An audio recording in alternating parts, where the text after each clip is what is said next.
Bonjour camarades, bienvenue à Clermont-Ferrand, bienvenue au 18e congrès de la Fédération.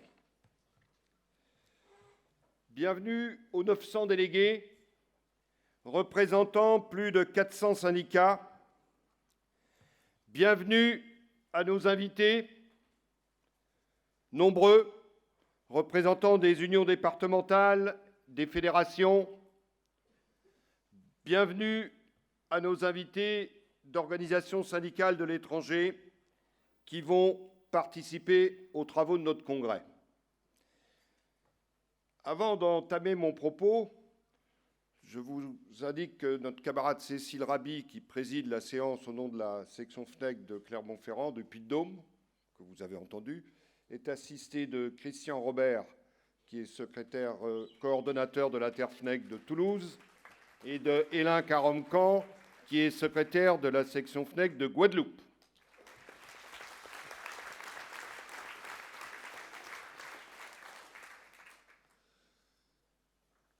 J'ai mentionné que nous avions de nombreux invités d'organisations syndicales étrangères. Vous les entendrez au cours des travaux du Congrès. Nous leur donnerons le temps de s'exprimer.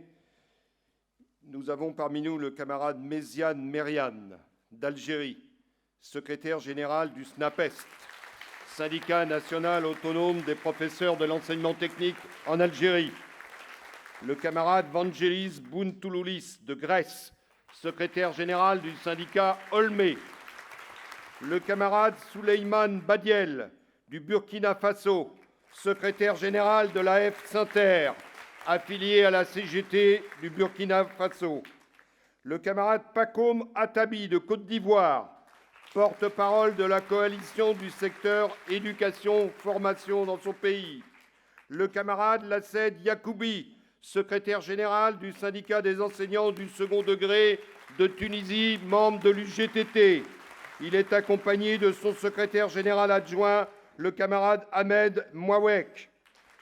Le camarade Al-Mustafa Moussa, secrétaire général du SINAFEN du Niger. Et le camarade Hamidou Mamoudou Beidari du SINAFEN, membre du bureau exécutif du SINAFEN du Niger.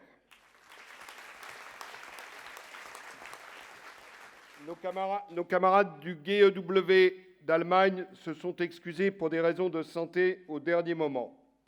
J'ai mentionné que de nombreux secrétaires d'UD ou de fédérations étaient parmi nous. Certains sont là dès aujourd'hui, d'autres arriveront en cours de congrès, beaucoup seront là jeudi soir pour le repas fraternel et vendredi matin pour la prise de parole du secrétaire général de la Confédération, Yves Verrier. Mais je veux d'ores et déjà mentionner certains d'entre eux qui sont présents. D'abord, Nathalie Oman et Cyril Lama, membres du bureau confédéral, qui sont parmi nous.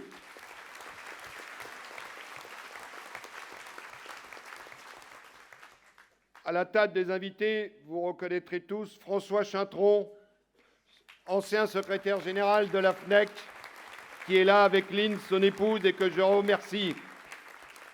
Vous y verrez aussi Eliade d'Almeida, c'est notre commissaire aux comptes. Soyez respectueux avec lui.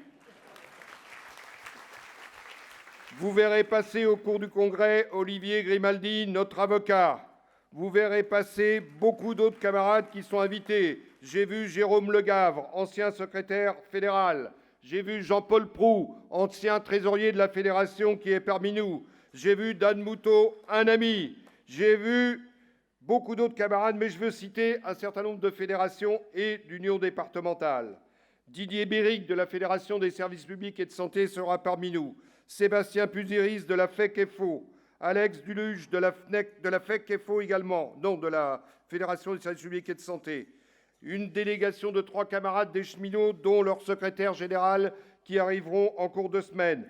Christian Grolier, secrétaire général de la Fédération générale des fonctionnaires, est parmi nous aujourd'hui et nous lui donnerons la parole cet après-midi. La camarade Françoise Guérard de la FAGE est parmi nous.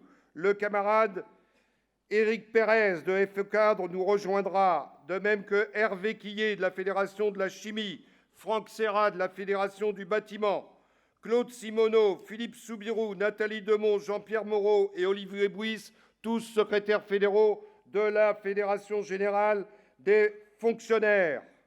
Je veux aussi saluer, parmi les nombreux secrétaires d'UD qui sont présents, Christophe Attias de l'UDFO 47, qui est membre de notre fédération, Philippe Beaufort de l'UD 38, qui est membre de notre fédération, Jocelyne Bossan des Deux-Sèvres nous rejoindra en cours de congrès, de même Franck Bergamini de l'UDFO des Bouches-du-Rhône, Gabriel Gaudy et Jacques Borestein de l'UD de Paris, Jean-Vincent Boudou de l'UD du Cantal, Marie-Christine Cacot de l'UD de Corrèze, Georges Carbonel qui représente l'UDFO du Gard, Pierre Compin de l'UDFO 92, Pierre Courrèges-Clair de l'UDFO de Dordogne, Pascal Lagru de l'UDFO du Rhône, Henri Lalouette de l'UDFO de Charente, Françoise Lambert de l'UDFO de l'Allier, Michel Leroc de l'UDFO de Loire-Atlantique, Fabrice Lorestif de l'UDFO d'Ille-et-Vilaine, Philippe Manot de l'UDFO de la Gironde, Sébastien Mercier de l'UD du territoire de Belfort, Rachel Messous de l'UDFO 25, Reynald Millot de l'UDFO 89, Franck Patin de l'UDFO 88, Pascal Samoud de l'UDFO de la Haute-Loire, Franck Stempfler du 01, Sylvie Severovitch du 51, Alexandre Todt du 57, Sébastien Trosselier de l'UDFO 23 est excusé pour des raisons de santé, Éric Blachon de l'UDFO 42, et j'ajoute Éric Marguerite et Philippe Poudroux de l'UDFO de la Réunion qui sont parmi nous aujourd'hui. Je termine par saluer la présence parmi nous de Christine Rochard, secrétaire de l'UDFO du Maine-et-Loire. Catherine Rochard. Et je vous informe qu'elle n'est pas venue les mains vides, puisque au bar, vous pourrez déguster 2 excellents vins blancs du Maine-et-Loire.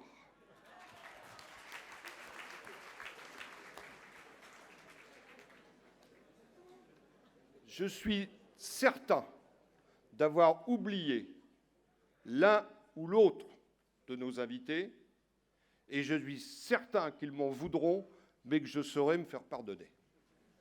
Avec un petit peu de blanc du pays nantais. Voilà. Avant d'entamer mon propos, je dois vous lire une autre liste de camarades. Et c'est moins réjouissant. C'est la liste des camarades qui nous ont quittés depuis le dernier congrès. Probablement, cette liste aussi n'est pas exhaustive et je m'en excuse auprès des syndicats concernés s'ils nous ont fait remonter les noms, mais je vais vous lire la liste de ces camarades. Elisabeth Bardel, qui fut secrétaire départementale du SNFO-LC dans le 42. Michel Baudet, qui a été secrétaire départemental du SNUDI en Charente-Maritime. Jocelyne Camilleri de FO-ESR Ille-et-Vilaine, qui était membre du conseil syndical. René Charpentier du SNUDI-FO 08. Bruno Costigliola de la section FPA de l'Hérault. Laurent Daouda, la SNFO-LC 63. Edmond Delors du SNUDI-FO du Rhône. Lionel Dorval du SNFO-LC du Morbihan. Françoise Gineste, qui était trésorière du SPAZEN-FO de Haute-Garonne. Claude Guérillot, secrétaire du SNPRES-FO d'Ille-et-Vilaine, représentant FO au Conseil économique et social. Floriane Léger, adhérente du SNUDI-FO 972 et membre de son conseil syndical, du conseil syndical du SNUDI-FO 33 avant. Louis Leboucher, ancien secrétaire général du SNFO, du syndicat national FO de la SPA, membre fondateur de ce syndicat il y a plusieurs dizaines d'années. Guy Létève, secrétaire départemental du SNUDI-FO de l'Allier. Christiane Marchal, secrétaire départementale du SNUDI-FO 06. Marité Morin, récemment décédée, qui a été secrétaire du SPAZEN-FO de Charente-Maritime. Christian Ossada, qui fut trésorier du SNUDI-FO 60. Jean-Jacques Petit, du SNFO-LC Loire-Atlantique. Jean-Pierre Perrard, du SNFO-LC 63. Christelle Riguel, secrétaire du SNUDI-FO 67. Anne Sautreau, du SNUDI-FO Paris. Antoine Vergne, du SNFO-LC 63. Jean Villot, du SNUDI-FO 95. et Daniel Demartin de Viviès du SNFOLC 23. Camarade présidente, je te demande de faire respecter une minute de silence à la mémoire de ces camarades. Merci de vous lever, camarades.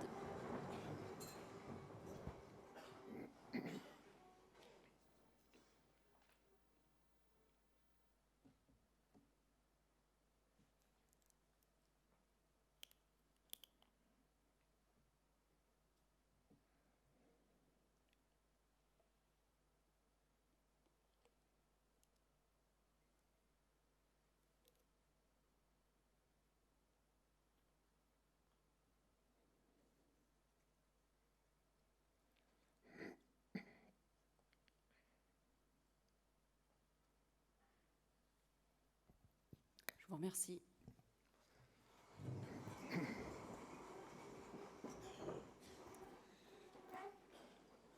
Nous aurons l'occasion de les remercier certainement en fin de congrès, mais je ne peux commencer mon propos sans remercier à nouveau tous les camarades du Puy-de-Dôme et des départements voisins qui ont aidé à l'organisation de ce congrès, et remercier aussi toute l'équipe de la Fédération qui, sous la responsabilité de Françoise, depuis des mois, a mis le paquet pour organiser ce congrès et depuis plusieurs jours est à pied d'œuvre pour que nous travaillions dans de très bonnes conditions. Je les remercie vivement.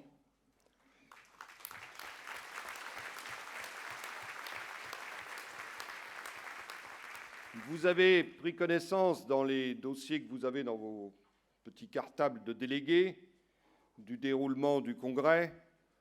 Je vous le reprécise très rapidement. Aujourd'hui, après le rapport d'activité, nous aurons le rapport de trésorerie et nous consacrerons toute la journée à écouter vos interventions sur ces deux rapports d'activité. Je répondrai aux intervenants demain matin, puis vous aurez à émettre un vote sur ces deux rapports, le rapport d'activité et le rapport de trésorerie, et nous consacrerons le reste de la journée demain à l'élaboration en commission des projets de résolution, puis à leur adoption en séance plénière. Mercredi et jeudi seront consacrés au congrès ou instances des différents syndicats nationaux. Jeudi soir, il y aura repas fraternel, c'est-à-dire, en bon français, Java. Et vendredi matin, nous nous retrouverons pour élire la commission exécutive fédérale et écouter le discours de Yves Verrier, secrétaire général de la Confédération, qui sera parmi nous dès jeudi après-midi. Vous êtes délégués. Vous allez donc avoir à émettre des votes. Les délégués sont les délégués des syndicats de base de la Fédération, autour de 400. La commission de vérification des mandats nous communiquera le chiffre dès qu'elle l'aura établi avec précision.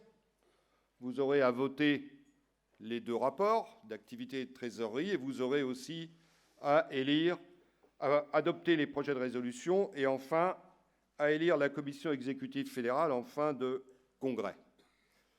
Il me revient donc de présenter un complément oral au rapport d'activité. Le rapport d'activité, sa rédaction s'est achevée au mois de juin, à la fin du mois de juin ou au milieu du mois de juin, je ne sais plus très bien. Il s'est depuis déroulé un certain nombre d'événements, bien entendu, dans notre activité syndicale et dans l'actualité. Je vais me consacrer à cette période. Loin de moi l'idée de vous relire tout ce qu'il y a dans le rapport d'activité écrit. Ce serait fastidieux, et puis vous l'avez. Et puis, je ne veux pas non plus me perdre dans toutes les questions catégorielles et corporatives qui sont de la plus haute importance, mais que vous traiterez dans les instances de vos syndicats nationaux ou sections fédérales nationales.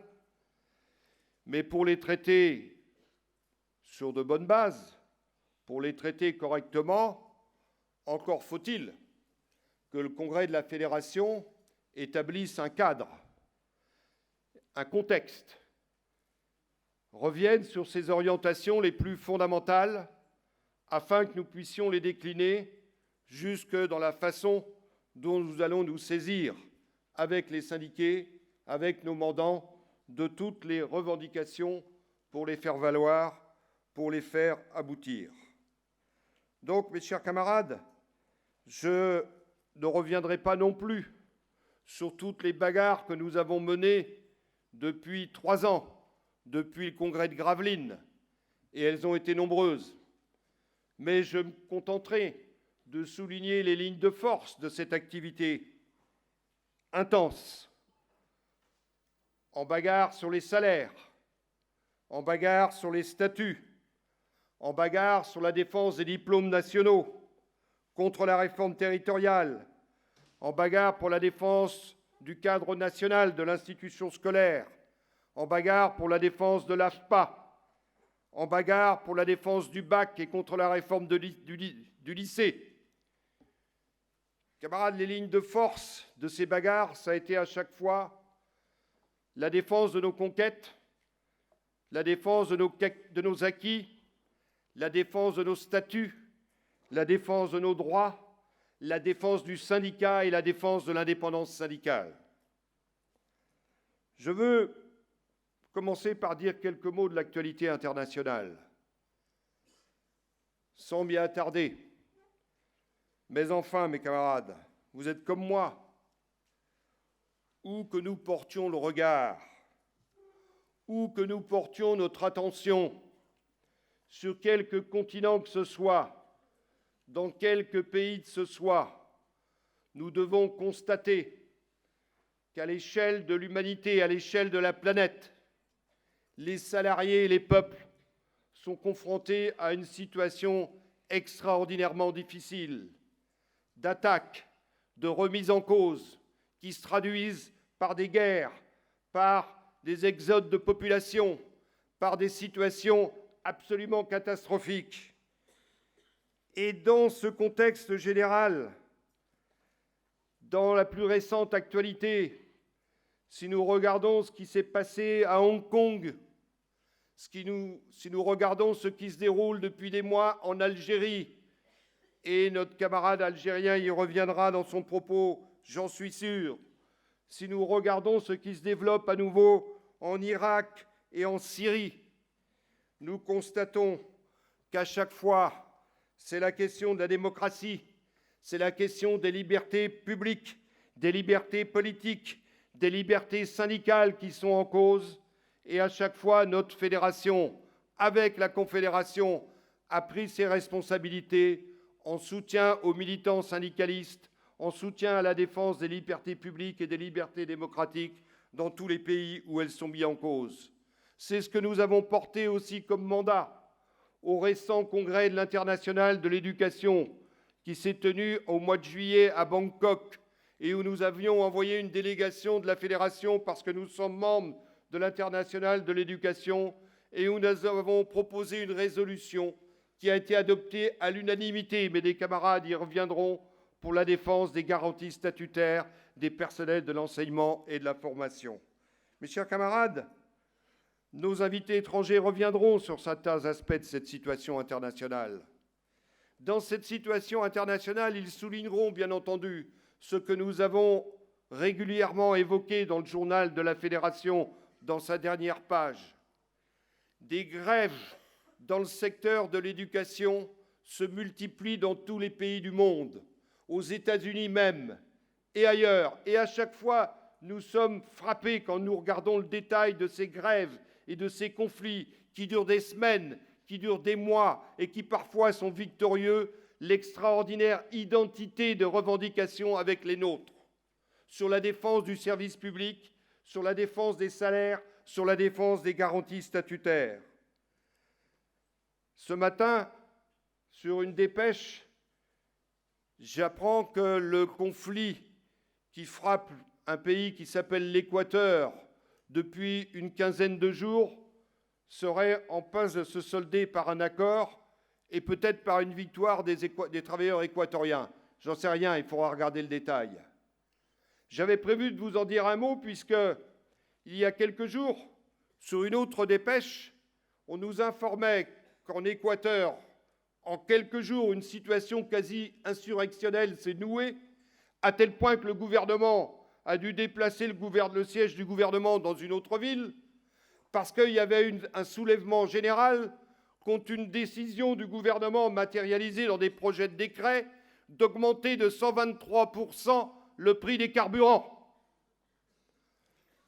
Et la dépêche que je lisais disait « ça ressemble à ce qui s'est passé chez nous l'année dernière avec le début du mouvement des Gilets jaunes ». Oui, camarades, il y a identité des problèmes, il y a identité des problèmes, des revendications, et Irak, Algérie, Hong Kong, Équateur, nous constatons des mouvements de révolte spontanés qui prennent des formes inédites, mais qui toutes posent les revendications les plus vitales pour les salariés, les plus vitales pour les peuples, les plus vitales pour la classe ouvrière de ces différents pays. En France, le gouvernement a trouvé, je crois même que c'est le président de la République, une formule pour caractériser la situation d'ensemble. Il a dit, le président, la situation est éruptive et elle reste éruptive. Je ne le redirai pas beaucoup dans ce rapport, mais je crois qu'il n'a pas tort. Sur ce coup-là, il n'a pas tort. Oui, la situation est éruptive dans les hôpitaux, dans les services d'urgence, dans les EHPAD. Oui, elle est éruptive à la RATP. Oui, elle est éruptive à la police, dans l'éducation nationale, à EDF. Et elle est en train de devenir éruptive chez Michelin, puisque nous sommes à Clermont-Ferrand. Mais chez Michelin à La Roche-sur-Yon, où les salariés ont appris la semaine dernière que plus de 600 licenciements allaient être prononcés dans des délais très rapprochés. Oui, la situation est éruptive. Et quand le président de la République parle de cette situation éruptive, il ajoute « les braises restent chaudes et il faut faire attention ». Tout peut repartir, les mêmes causes produisant en général les mêmes effets. La situation, elle reste marquée par un niveau d'incandescence rarement égalé. Regardez ce qui s'est passé à la RATP. Le lundi, le président de la République reçoit les dirigeants de l'UNSA. Les dirigeants de l'UNSA viennent à Canossa. Ils viennent lui dire « votre réforme des retraites, elle nous va bien ». 5 jours plus tard, à 90%, les salariés de la RATP sont en grève pour mettre en échec le régime universel des retraites et le syndicat majoritaire à la RATP, c'est l'UNSA. Camarades, réfléchissons à cette information qui nous en dit beaucoup sur l'état d'esprit des salariés et sur leur volonté de combattre et de défendre leurs droits et leurs revendications en dépit de tous les obstacles qui peuvent être dressés. La situation, elle est inédite dans les hôpitaux, où les salariés se sont organisés dans un collectif national pour entraîner leur fédération syndicale dans la grève pour mettre en échec le plan Buzyn, pour obtenir des postes, pour obtenir des salaires et pour sauver leurs conditions de travail épouvantables et la destruction du service public hospitalier. La situation, elle a été inédite chez nous, dans l'éducation nationale, au mois de juin, avec ce mouvement de résistance et de grève au moment des examens, où les salariés n'ont pas voulu, les professeurs n'ont pas voulu s'en laisser compter, et jusqu'au bout, contre la loi Blanquer de l'école de la confiance, contre la réforme du lycée et du bac, ont utilisé tous les moyens à leur disposition, malgré la répression, malgré les insultes, malgré les injonctions, pour faire valoir leurs droits, défendre l'institution scolaire, défendre leurs conditions de travail. Camarades, dans la police même, Regardons ce qui se passe.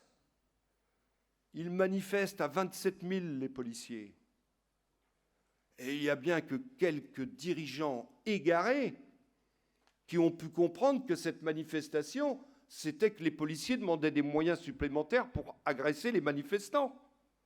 Les manifestants, ils manifestaient parce qu'ils n'en peuvent plus de leurs conditions de travail, de leur salaire. À peine quelques jours après, au sein même du cœur de la police, à la préfecture de police de Paris, vous avez vu ce qui s'est passé comme événement. Camarades, il faut que nous regardions ça autrement que d'un œil manichéen, police, pas police, y compris au cœur de la police. La situation est éruptive et nous devons le prendre en compte. Alors, dans tous ces conflits, ce qui s'exprime, c'est une spontanéité très profonde et très puissante. Ce qui s'exprime, c'est la volonté de trouver des formes d'organisation nouvelles pour maîtriser les revendications et maîtriser les formes d'action qui sont mises en œuvre. C'est notamment le refus de s'engager dans des journées d'action inefficaces, pire qu'inefficaces, destructrices de la volonté revendicatrice des salariés. Alors, je dois dire un mot sur la question des Gilets jaunes. Nous en avons les uns et les autres, mais là, il faut que je boive un coup. Il y a des camarades sympas qui me disent « à la tienne ». Et c'est sympa. Je veux dire un mot de cette question des Gilets jaunes, parce que dans tous nos syndicats, nous en avons discuté. Et comment n'en aurions-nous pas discuté? Moi, je comprends très bien, et ça s'est vérifié dans tous nos syndicats et dans vos syndicats, que nous ayons des analyses différentes sur la signification de cette affaire, de comment ça s'est développé, des risques qu'il y avait, des manipulations possibles. Tous ces débats sont très valables, et vous avez tous constaté que la situation d'un département à l'autre, elle était d'ailleurs très variable et très inégale. Mais enfin, il y avait un phénomène de masse. Il y avait un phénomène qui nous a tous confrontés dans tous nos départements et dans tous nos syndicats. Moi, je comprends qu'on puisse avoir des analyses différentes, des points de vue différents. Mais ce que je ne comprends toujours pas, c'est qu'on ait pu stigmatiser le mouvement des Gilets jaunes. Camarades, j'ai entendu un secrétaire de fédération un jour dire « c'est la révolte de la misère ». Je partage ce point de vue. Quelles que soient les formes que ça a pris, cette révolte de la misère, elle s'inscrit dans un contexte où, à force de subir, à force de ne pas pouvoir faire avancer les demandes légitimes et les revendications, à force d'être méprisé et de ne pas être entendu, il faut que ça s'exprime quand même. Et ça s'est exprimé. Mais si je ne comprends pas du tout qu'on puisse les stigmatiser, je ne comprends même pas qu'on puisse les ignorer. Cacher ce gilet jaune que je ne saurais voir. Camarades, peut-on ignorer qu'ils ont mis le gouvernement en difficulté? Peut-on ignorer qu'ils les ont mis en difficulté? Alors, camarades, le CCN de notre confédération, le CCN des 27 et 28 mars 2019, a-t-il eu raison d'exprimer et de considérer que la crise actuelle et le mouvement des Gilets jaunes, je cite, sont le produit des politiques économiques et sociales menées depuis de nombreuses années, privilégiant les revenus du capital au détriment du pouvoir d'achat des salariés et retraités, de la protection sociale et des services publics. Cela rejoint l'exigence de justice sociale portée par Force ouvrière. Le CCN a-t-il eu raison de condamner la violence et la répression contre les Gilets jaunes, les jeunes, les lycéens, les syndicalistes? Poser la question, c'est y répondre, mes camarades. Et notre commission exécutive fédérale, dès le mois de décembre 2018, le 12 et 13 décembre, a-t-elle eu tort ou raison de dire qu'elle soutenait les revendications qui s'expriment à travers la mobilisation des Gilets jaunes, qui pour l'essentiel recoupent nos revendications? A-t-elle eu raison ou tort, notre commission exécutive fédérale, au mois de mars 2019, de considérer que les revendications que continuent à exprimer les Gilets jaunes, qui continuent à exprimer avec autant de force qu'il y a 3 mois, a-t-elle eu raison, notre commission exécutive fédérale, de prendre acte du fait que des militants et adhérents des syndicats de la Fédération participent aux initiatives des Gilets jaunes et de considérer qu'elle l'a parfaitement compris? Oui, mes camarades, ce sont ces positions que nous avons prises comme confédération et comme fédération, et je crois que ces positions nous honorent. J'y insiste parce que nous ne pouvons pas esquiver ces questions et ces discussions. Nous ne pouvons pas esquiver de les mener avec les adhérents dans les assemblées, de les mener dans les instances, de les mener dans nos unions départementales, de les mener dans nos sections fédérales départementales. Parce que, comme dit le président de la République, et c'est la 2e fois que je le cite, les braises restent incandescentes. Et camarades, je ne sais pas ce qui va arriver, je ne sais pas la forme que ça prendra, mais ce qui est sûr, c'est que des formes inédites de combat contre la situation que subissent des millions de salariés, il va y en avoir d'autres. Et que la responsabilité du syndicat n'est ni de les stigmatiser, ni de les ignorer, mais de les prendre en compte pour avoir la capacité de jouer son rôle de syndicat. Une autre question d'actualité que Cécile et Fred ont abordée avant moi, c'est d'une actualité plus récente, c'est la question des suicides dans l'éducation nationale et pas que dans l'éducation nationale. Ils ont cité le nom des collègues qui se sont suicidés en mettant en cause leurs conditions de travail, en mettant en cause le caractère insupportable qui les a conduits à ces actes désespérés. Et nous avons sorti un communiqué de la Fédération qui s'intitule « Combien faudra-t-il de morts ?» Dans un article récent de Mediapart, ils ont le temps, les journalistes, parfois de faire des analyses, ils ont repris tous les discours de notre ministre et ils se sont aperçus qu'il n'avait jamais prononcé le mot « suicide ». Il n'a pas utilisé le mot. C'est un mot tabou. C'est un mot interdit. C'est un petit peu la même chose que cacher ce mot que je ne saurais voir. Chers camarades, nous avons exigé au niveau ministériel la réunion du CHSCT ministériel pour établir les causes,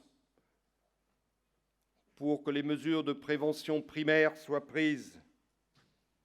Nous l'avons exigé dans tous les départements et académies où ces événements se sont déroulés. Et nous avons formulé une revendication. Le ministre doit donner le nombre de suicides. Souvenez-vous de France Télécom. La bagarre à France Télécom, elle a commencé sur cette revendication. L'exigence que le nombre de suicides soit communiqué. L'exigence que la direction de l'entreprise reconnaisse les faits et donc soit contrainte à prendre les dispositions immédiates. Alors, nous discutons entre nous de comment formuler les choses.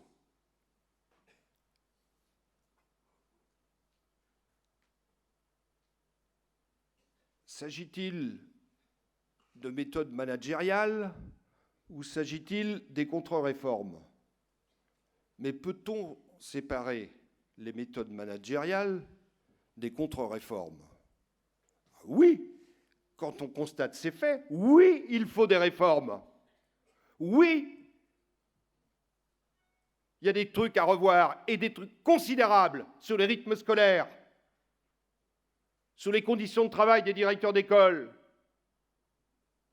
Mais oui ou non, ces méthodes managériales, quand elles existent, sont-elles liées à la politique mise en œuvre par le gouvernement et par le ministre? Nos camarades d'IDFO, nos camarades personnels de direction, ils ne revendiquent pas d'être des managers. Ils refusent d'être des managers et ils opposent au ministre leur volonté de rester des fonctionnaires d'État et de travailler dans un cadre réglementaire. Or, camarades, la situation dans laquelle nous sommes tous placés, dans tous les établissements, c'est que nos garanties statutaires deviennent la variable d'ajustement de la mise en œuvre de toute la politique des contre-réformes. Et nos garanties statutaires, c'est ce qui cadre nos conditions de travail et le respect de nos missions. Et ce sont ces conditions de travail et le respect de nos missions qui sont mises en œuvre. Alors, nous voulons la vérité, nous voulons le nombre. Et nous voulons faire vivre les CHSCT. Y a-t-il un rapport avec le fait que la loi de transformation de la fonction publique va faire disparaître les CHSCT? Nous, sur ces faits-là, mais sur beaucoup d'autres faits, puisqu'ils nous annoncent la disparition des CHSCT pour 2022. Nous allons combattre pour faire vivre les CHSCT, pour les faire agir, suivant leurs prérogatives, sur toutes les questions, les suicides, l'amiante, les conditions de travail, sur tous les aspects. Nous les saisissons, nous exigeons qu'ils soient réunis et qu'ils puissent remplir leur mission.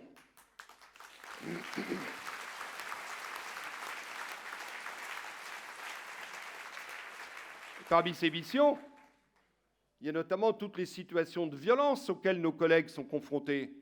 J'ai lu il y a quelques jours un communiqué de la section FNEC du Val d'Oise, où les camarades ont établi en une semaine 4 ou 5 endroits, 4 ou 5 établissements où des collègues ont subi des violences de la part d'élèves ou de la part de parents d'élèves ou de la part de personnel extérieur à l'établissement et où ils exigent du DAZEN, du recteur, la réunion immédiate du CHSCT pour établir les faits, protéger les collègues, c'est un droit statutaire, nous avons droit à la protection. Alors, pour en terminer sur cette affaire, sur ce dossier, que répond le ministre?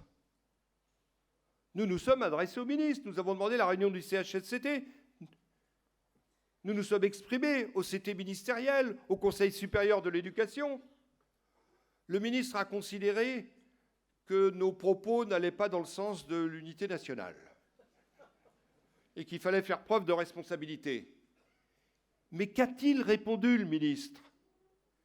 Il a répondu, après le suicide de la collègue de Pantin, « Je vais mettre en place un comité de suivi pour travailler au statut des directeurs. » Les directeurs d'école et les professeurs des écoles, dans leur immense majorité, ne veulent pas de statut pour les directeurs, parce qu'ils veulent que le directeur reste un maître parmi les maîtres.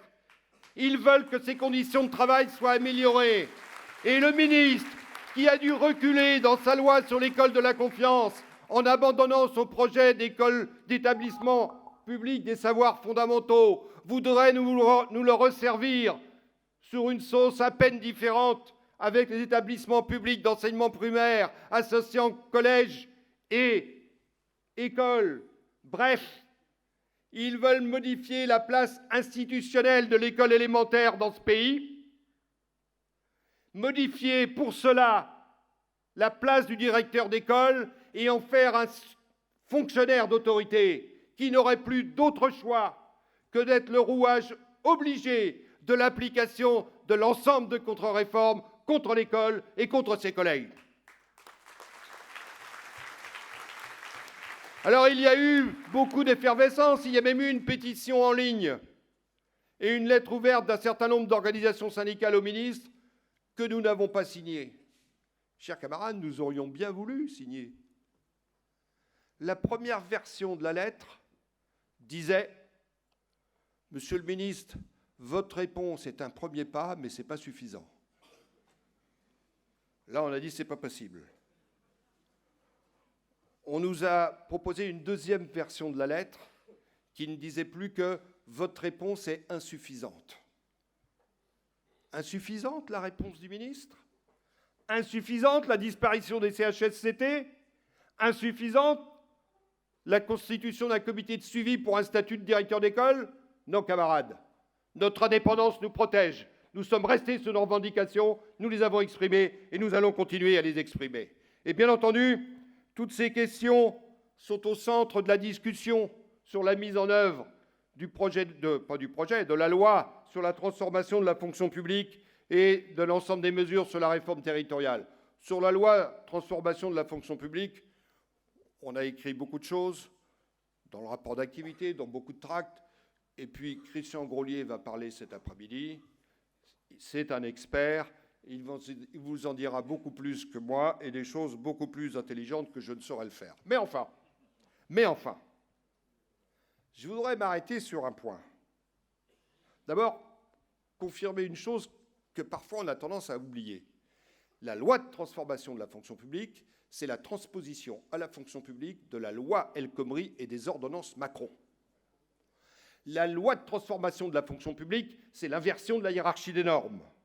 La loi de transformation de la fonction publique, c'est l'imposition d'un droit souple ou d'un droit local qui se substituerait à notre droit réglementaire codifié dans notre statut général des fonctionnaires et dans nos statuts particuliers de fonctionnaires d'État. C'est ça la loi de transformation de la fonction publique. Après, bien entendu, pour mettre ça en œuvre, il faut réduire les statuts à la portion congrue. Mais ça va au-delà. Supprimer les CHSCT, les fusionner avec les CT dans des nouvelles instances qui s'appelleront les CSE ou les CSA, suivant les cas. C'est la même chose que dans le privé. Et puis, il y a la question des CAP. Camarades, nous avons commencé à travailler là-dessus. Mais je veux y insister un petit peu. Ce n'est pas pour dans 2 ans ou pour dans 3 ans. La perte de substance des CAP, c'est pour maintenant, à travers les circulaires d'organisation du mouvement pour l'année prochaine. C'est maintenant que nous savons que les CAP ne seront plus consultés sur les opérations de mutation. Plus du tout. Que l'année prochaine, elles ne seront plus consultées non plus sur les opérations de promotion. Et qu'en 2022, toute la géographie des CAP sera refondée. Et nous n'aurons plus des CAP de corps. Nous aurons des CAP de catégorie. Là où nous avons des CAP départementales ou académiques, nous ne savons pas ce que nous aurons, ni dans quel périmètre géographique. Mais si c'est la fin des CAP, c'est la fin de la capacité des fonctionnaires à exiger, par le biais de l'organisation syndicale, que les droits statutaires de chaque fonctionnaire soient respectés dans les opérations de gestion des carrières prises par l'administration. C'est ça qui est en cause. Et derrière, oui, il n'y a pas que la fusion des CAP, il y a la fusion des corps et il y a la fusion des établissements. Quand ils auront mis une CAP du cadre A, mais qu'est-ce qu'elle va faire, la CAP du cadre A? Dedans, il y aura les agrégés, les certifiés, les PLP et les professeurs des écoles. Au mieux, c'est une usine à gaz. Au pire, et c'est le pire qu'il faut imaginer, et c'est le pire qu'ils sont en train de préparer, c'est la destruction des droits statutaires de chacune de ces catégories, des spécificités de chacune de ces catégories et des établissements dans lesquels ils travaillent. C'est cette question à laquelle nous sommes confrontés, avec derrière un chamboule-tout. Camarades, notre syndicalisme dans la fonction publique, il est organisé sur la base de l'existence des corps particuliers de fonctionnaires d'État, avec leur statut particulier. leurs droits et obligations. Nos syndicats nationaux sont des syndicats de corps. Et à Force ouvrière, nous avons toujours défendu les syndicats de corps. Et nous entendons les défendre. Mais c'est ça qui est visé derrière. Alors évidemment, si on prend le problème à court terme, on va dire, ils vont nous réduire de manière drastique les droits syndicaux. Ça, c'est sûr. Ils y pensent. Mais le plus grave, immédiatement, c'est qu'ils modifient la capacité du syndicat à être le syndicat. Alors, des camarades m'ont dit, on résistera mieux à ça que d'autres. C'est pas faux. C'est pas faux, parce que nous sommes des syndicats fédérés et confédérés. Parce que nous ne sommes pas des syndicats de service. Parce que nous sommes d'abord et avant tout des syndicats de revendication. Et le service qu'on rend aux syndiqués sur son dossier, c'est qu'un élément de notre activité syndicale qui commence et qui s'achève par la mobilisation des personnels sur les revendications. De ce point de vue-là, oui, nous résisterons mieux que d'autres. Comme dans les CHSCT, parce que nous allons les faire vivre. Comme dans les CAP, parce que nous allons les faire vivre jusqu'au bout et nous allons combattre. Mais ne nous y trompons pas. La logique, c'est que le sol se dérobe sous nos pieds.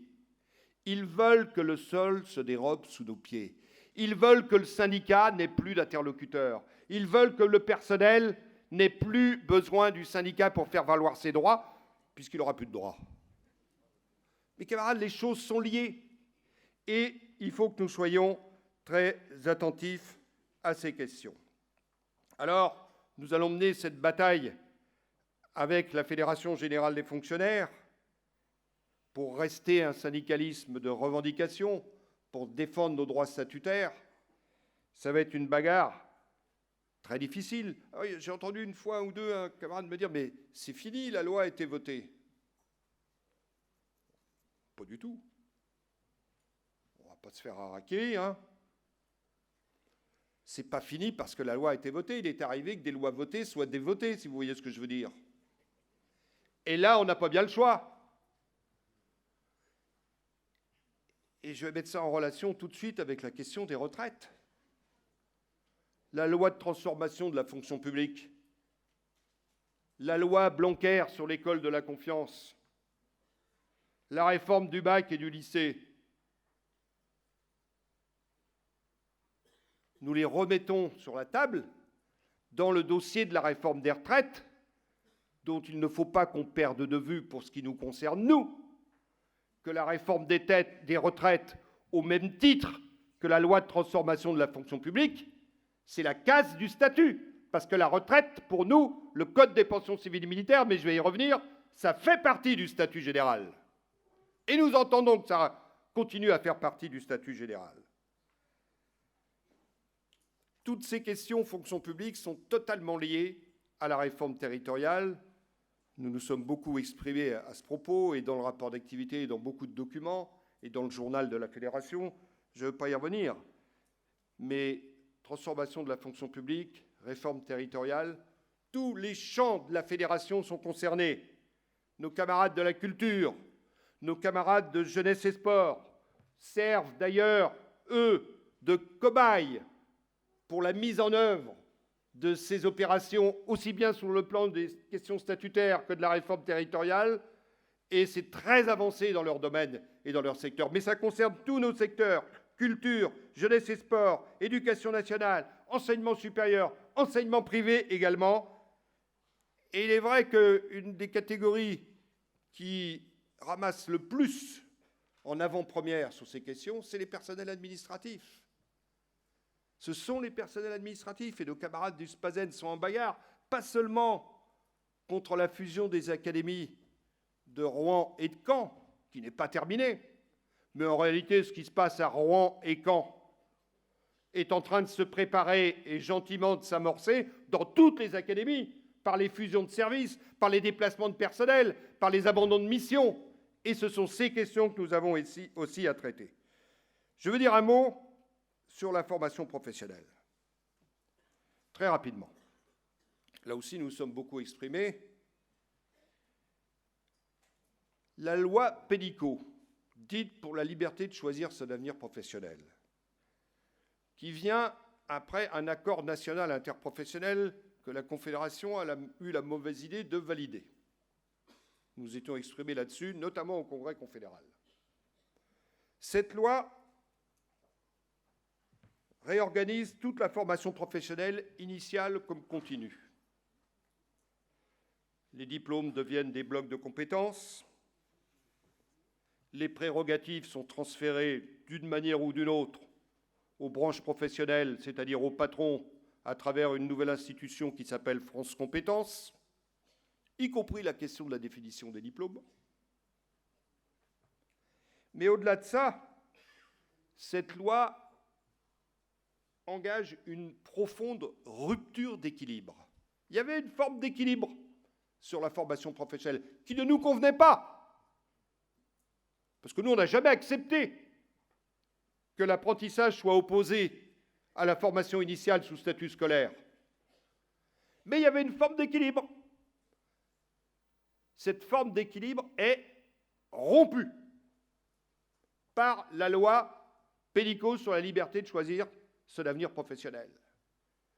Les clés de la formation professionnelle, par cette loi, sont données aux branches patronales pour la généralisation de l'apprentissage et de l'alternance en lieu et place de la formation initiale sous statut scolaire dans les lycées professionnels. Et ça se matérialise dans des choses extrêmement simples, et j'imagine que les camarades y reviendront, notamment les camarades du SNETA. Mais c'est aussi cette loi qui percute, après beaucoup d'autres, nos camarades de l'AFPA. L'AFPA, c'est une institution, c'était une association dont la fonction était de préparer des salariés dans le cadre de la formation continue à des titres et des titres homologués, nationalement homologués. Maintenant, l'AFPA, par les réformes successives de la formation professionnelle, par la régionalisation de son financement, elle est à la fois mise en difficulté pour assurer ses missions et mise en faillite par la modification des financements. Nos camarades de l'AFPA sont dans une bagarre très difficile. Ils sont sous le coup d'un plan qui supprime autour de 1500 emplois, qui ferme une quarantaine de centres. Ils ont bagarré comme des chiens, négocié pour limiter les licenciements, les transformer en départs volontaires, pour limiter le nombre de fermetures des centres. Le plan a été suspendu parce qu'il manquait un document sur les risques psychosociaux. Nous sommes en attente, les camarades sont en attente que la direction se conforme aux décisions du tribunal et, en définitive, on va voir comment les choses se présentent, mais je suis certain qu'à un moment ou à un autre, c'est à nouveau, en termes de mobilisation à l'AFPA, des salariés de l'AFPA, qu'il va falloir que nous posions le problème. Un mot, mes camarades, sur la laïcité. Vous ne comprendriez pas que je ne dise pas un mot sur la laïcité. La loi Blanquer sur l'école de la confiance s'occupe de la laïcité, puisque, à travers le prétexte de la modification de l'obligation scolaire pour les enfants dès l'âge de 3 ans, elle contraint les communes à financer maintenant les écoles maternelles privées. Une bagatelle, 150 millions d'euros, tac, direct, dans les caisses de l'enseignement privé. C'est la loi Blanquer sur l'école de la confiance. Alors le ministre, il peut bien traiter de la laïcité sous ses formes territoriales, parce que lui veut territorialiser aussi la laïcité. Il peut bien organiser une petite chasse aux sorcières sur les mamans voilées dans les sorties scolaires, mais la vraie continuité de sa politique en matière de laïcité, c'est de poursuivre la loi Debré. La loi Blanquer, c'est poursuivre la loi Debré en remettant une couche dans le financement de l'enseignement privé confessionnel. Alors, mes camarades, il faut que nous le redisions. Ni loi Debré, ni loi Blanquer. Fonds publics exclusivement réservés à l'école publique.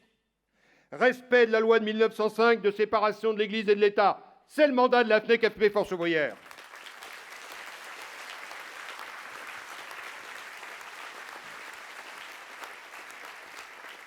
Je veux terminer ce rapport d'activité, bien entendu, sur la question des retraites. D'ailleurs, mes prédécesseurs à cette tribune ont défloré le sujet.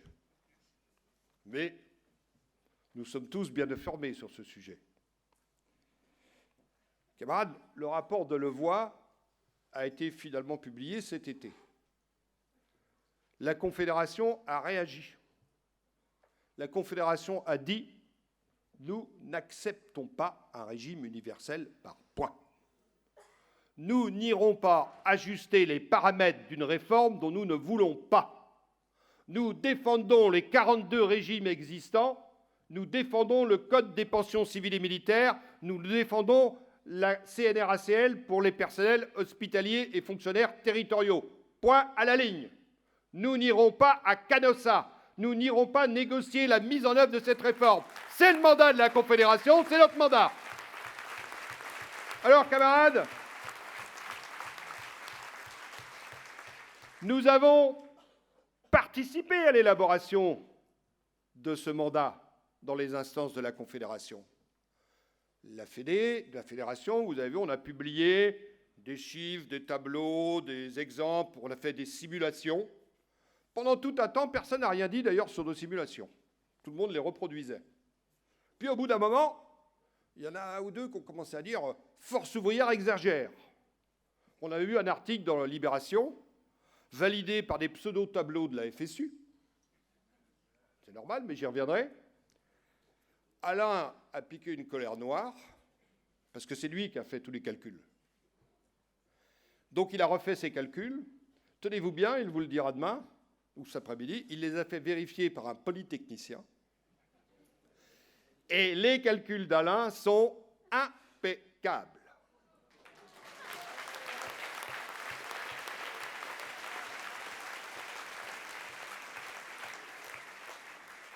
Je ne blague pas pour le polytechnicien, hein. C'est son fils. Bien, camarades, sur cette question des retraites, je veux consacrer au moment où on en est dans l'actualité. La position de la Confédération, elle est claire, elle est nette, et j'y reviendrai. Le président de la République a décidé une nouvelle forme de grand débat. Mais c'est très compliqué. C'est très compliqué. Parce que le grand débat précédent s'est terminé un petit peu en eau de boudin. Et il y a toutes les chances que celui-ci se termine en eau de boudin. Mais ça a quand même un objectif, ces grands débats et ces concertations. Fred l'a rappelé, nous avions quitté les concertations, la première série de concertations de M. Delevoye. Puis après, à peine le rapport publié, la RATP part en grève, les avocats, les pilotes de ligne, et puis une effervescence générale partout dans nos établissements, dans nos sections syndicales, dans les réunions d'information syndicale, les collègues s'expriment et disent « On veut garder le code des pensions civiles et militaires. On ne veut pas une baisse drastique de nos pensions. On ne veut pas perdre 30, 40, 42% sur nos pensions. Nous voulons rester fonctionnaires d'État. Nous voulons garder notre statut. » Tout ça s'est exprimé abondamment et précisément. Alors, le président de la République et le ministre Delevoye, et le ministre, oui, parce qu'il est ministre maintenant, et le ministre Blanquer, ont inventé cette mécanique de concertation sectorielle relative à la réforme des retraites pour réfléchir à sa mise en application.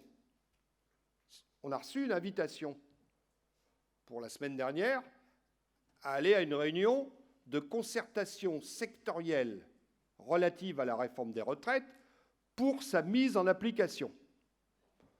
Ça nous a désolés, mais on a été obligés d'écrire au ministre que nous n'irions pas. Mais ce n'est pas seulement pour le plaisir de se distinguer, camarades, y aller. C'était non seulement rentrer dans la mécanique de l'accompagnement de cette contre-réforme des retraites, mais c'était aussi, en même temps, rentrer dans la mécanique de la liquidation de ce qui nous reste de garantie statutaire et du statut général. La preuve, le président de la République nous l'a dit à Rodez. Il a dit, ça me coûterait 15 milliards, je ne sais plus combien de milliards, pour mettre les enseignants à niveau, parce qu'ils vont perdre particulièrement beaucoup d'argent du fait qu'ils n'ont pas de primes, comme si les autres n'allaient pas en perdre. Mais pour mettre à niveau, il me faudrait 15 milliards. C'est beaucoup trop cher, je ne peux pas augmenter les impôts. Donc, on va discuter avec les enseignants de comment mettre leur carrière à niveau. Par des primes. Dès que Blanquer nous a dit ça l'année dernière, on a dit, nous on est partants, 18% sur la valeur du point d'indice. Alors il a fait, ce sera plutôt des indemnités peut-être. Mais le président de la République, il dit plus. Il dit, ce sera donnant-donnant. On va mettre un peu d'argent, pas 15 milliards, mais ce sera donnant-donnant, sur le temps de travail pendant les vacances, sur les obligations de service. Bref, il va utiliser ça pour casser les garanties statutaires du statut général et les garanties statutaires de tous nos statuts particuliers. C'est inacceptable. C'est pour ces deux raisons que nous avons décliné l'invitation du ministre Blanquer et du ministre Delevoye à nous concerter au plan sectoriel sur la mise en œuvre de la réforme des retraites. Parce que c'est une réforme qui concerne toutes les couches de la société, toutes les catégories de salariés, tous les fonctionnaires, secteur public, secteur privé, et c'est tous ensemble que nous voulons la mettre en échec. Alors, dans cette situation, il y a eu une intersyndicale la semaine dernière des fédérations de l'enseignement. Bon, il y a plein d'intersyndicales, il y en a eu dans la fonction publique, il y en a eu au niveau interprofessionnel, et il y en a eu une dans l'enseignement. Nous, on avait un mandat qu'on avait exprimé dans un document de la fédération, c'était proposer à toutes les fédérations de l'enseignement, on fait un appel ensemble pour le 5, pour la grève à compter du 5. Eh ben les gars, Clément y était, avec Sébastien, ils sont ressortis de là-dedans, édifiés. Et je suis obligé de vous donner quelques détails. Nous, on y est allé sur le mandat du CCN, qui a déjà été cité 2 fois à cette tribune ce matin, mais je le reciterai tout à l'heure en conclusion. On y est allé là-dessus. Donc, il y a la grève à la RATP, ils ont décidé d'y aller à compter du 5 et de reconduire. Et nous, notre CCN, il a un mandat. Il soumet la proposition à qui? À tout le monde, aux salariés, aux autres fédérations syndicales, aux autres confédérations. Il soumet la proposition de rejoindre par un appel interprofessionnel les salariés de la RATP des transports à la grève à compter du 5 pour mettre en échec et empêcher le plan Delevoye-Macron. Voilà notre proposition. Réponse. Je vous passe, je ne sais même pas si j'y étais, la CFDT. Si, j'y étais. Bon, moi je vous passe la réponse de la CFDT. Ça vous ferait rire ou vous énerver à peu de frais, mais on n'a pas le temps. Je me concentre sur la réponse de la FSU. Ah, mais on ne peut pas faire un appel. Nous, on appellera au 5, disent-ils. Certainement pas à reconduire. Certainement pas pour le retrait. On appellera au 5 pour une autre réforme avec une critique positive de la réforme Delevoye-Macron. Voilà, mes camarades, ce à quoi nous sommes confrontés. Mais il vaut mieux le savoir. Il vaut mieux le savoir. Et ils ont dit, de toute façon, même pour dire le 5, petit bras, on ne le dira pas avant le 12 novembre, parce que le 7, on rencontre à nouveau Delevoye et Blanquer dans la concertation sectorielle, et il faut quand même attendre ce qu'il va nous dire. Voilà à quoi elles servent les concertations sectorielles. Voilà pourquoi nous n'y sommes pas, parce que nous sommes dans la préparation de la bagarre, nous sommes dans la préparation de la grève à compter du 5. Mais mes camarades,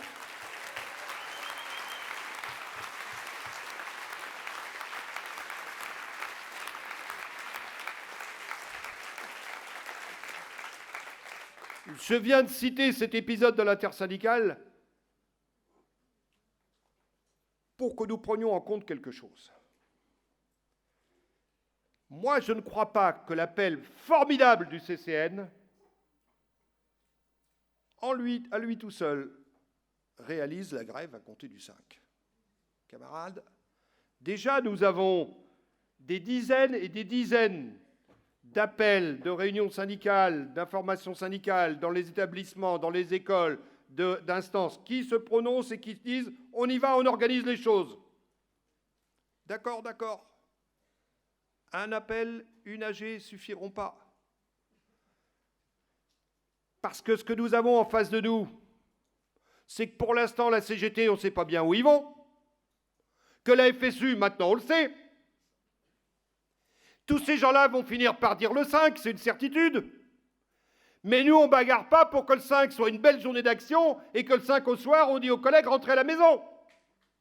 On bagarre pour des mandats d'Assemblée générale qui organisent les choses pour la grève interprofessionnelle à compter du 5 pour mettre en échec la réforme Macron-Delevoye. Parce que mettre en échec la réforme Macron-Delevoye, c'est s'ouvrir la voie à les mettre en échec sur la valeur du SMIC, c'est la valeur du point d'indice, c'est se préparer à les mettre en échec sur la loi Blanquer, sur la réforme territoriale, sur la transformation de la fonction publique. Gagner sur la réforme Macron-Delevoye, c'est se mettre en position de gagner sur toutes nos revendications. Voilà, mes camarades, ce que nous devons discuter dans ce congrès.